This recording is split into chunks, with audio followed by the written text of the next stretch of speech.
नमस्कार नमस्कार सर जी। मैं टाटा प्रोजेक्ट लिमिटेड का सुरक्षा अधिकारी हूँ। आपका सेफ्टी क्लास में स्वागत है। भाइयों, इस क्लास में आने का उद्देश्य कंपनी, वातावरण और अपनी सुरक्षा के बारे में सीखना है। आप ये कहेंगे कि हर कोई अपनी सुरक्षा के बारे में जानता है, पर अब मैं आपको निर्माण स्थल पर विभिन्न खतरों और उनसे बचाव के बारे में बताऊंगा। दोस्तों, अब आप मुझे अपने बारे में जानकारी दीजिए। आप अपना नाम बताएं। सर, मेरा नाम रोशन यादव है। आपका घर कहाँ है?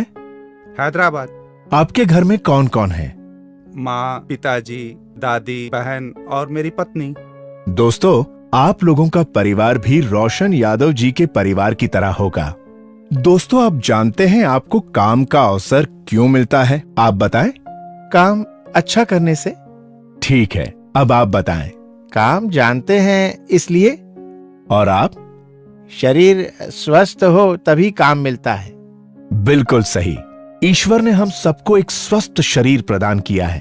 हमारे हाथ पैर सलामत हैं और प्रकृति ने हमें अपंग नहीं बनाया। अगर हम में कोई शारीरिक विकार होते तो हमारे रोजगार की संभावनाएं कम हो जाती। इसलिए हमको इस बात का हमेशा ध्यान रखना चाहिए कि हमारा शरीर ही हमारे लिए सबसे मूल्यवान वस्तु है।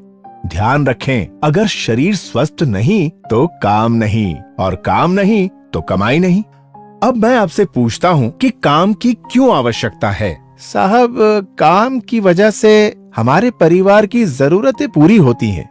बिल्कुल ठीक। और इससे ही हम अपने बच्चों को अच्छी शिक्षा दिला सकते हैं। बहुत अच्छे। अब शायद आप मेरी बात को समझ रहे होंगे कि क्यों हमारी सलामती जरूरी है, क्योंकि हमारी सलामती ही हमारे परिवार की सलामती है। मैं इस तरह के प्रश्न आपसे इसलिए पूछ रहा हूँ क्योंकि जब परिवार है तो उसकी कुछ जरूरतें भी हैं, जैसे कि बच्चों की पढ़ाई, बहन की शादी, माँ का इलाज, घर बनाना, लोन चुकाना और भी कई दूसरी बुनियादी जरूरतें। कई लोगों की जिम्मेदारी हम पर होती हैं और एक दुर्घटना पूरी व्यवस्था को बिगाड़ देती है।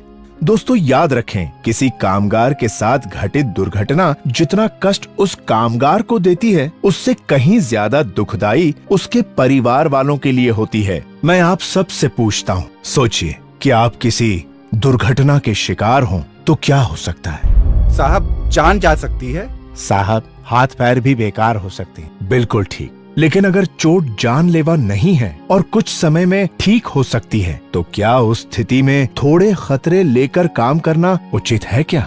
नहीं साहब, जब तक चोट ठीक नहीं होती हम काम पर थोड़े आ सकते हैं। हाँ, और इलाज पर पैसा खर्च अलग, और फिर आमदनी भी बंद। और कहीं कोई हाथ पैर बेकार हो गया तो बाद में काम नहीं मिलेगा। सही कहा दोस्तों। तो सोचो, एक जरा सी लापरवाही से हुई दुर्घटना कितनी मुश्किलें लेकर आती है। प्यारे मित्रों, अब जब जान गए हैं कि दुर्घटना से क्या हानियां हैं, तो चलो ये जानते हैं कि दुर्घटना होती क्यों है। साहब, ये तो ईश्वर की मर्जी है। ईश्वर की नहीं, हमारी खुद की गलती से होती है दुर्घटना। ईश्वर भी उन्हीं की मदद करता है जो अपनी मदद खुद करते हैं। सही कहा साहब। अगर हम ही कुल्हाड़ी पे पैर मारेंगे तो चोट तो लगनी ही है। दुर्घटना होने के दो मुख्य कारण होते हैं। पहला, बचाव की जानकारी का अभाव, और दूसरा है अति आत्मविश्वास। साहब, थोड़ा विस्तार से बताएं तो शायद कुछ ज्यादा समझ में आए। तो सुनो, सबसे खतरनाक है अति आत्मविश्वास।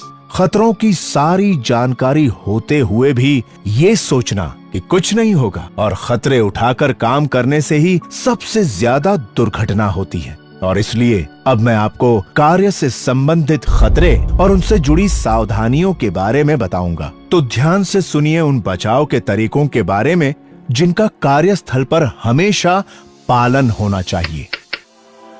सुरक्षा प्रेरण कार्यक्रम।